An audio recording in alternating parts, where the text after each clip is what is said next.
This is Ian with RLB, and today we are installing 3-foot RGB whips on this CanAm X3. With this installation process, we will be mounting the whips here. This is an aftermarket cage, so you can mount it to wherever you want on your car and whatever cage you choose to put on your car. Once we got that mounted, we will run the harness down through this tube back behind this plastic piece that runs down to where the plug and play pigtail will be at. Once that's done, we will run the wires following the cage to the second whip that will be mounted here. So now let's get into the installation process.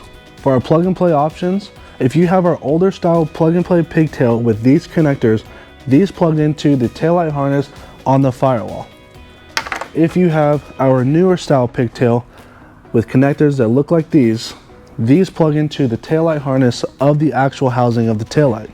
We also have a whip mount that mounts to the cage of your car and has a 360 mounting point to where you can set your whips at any angle you want.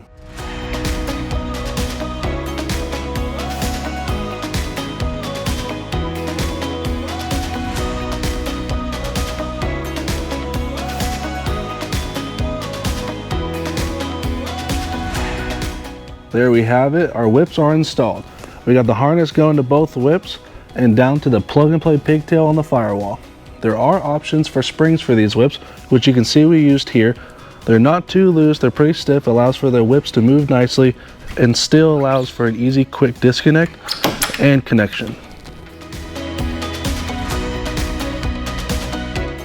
If you have any questions about how to install our whips or any of our other products, please email us or give us a call.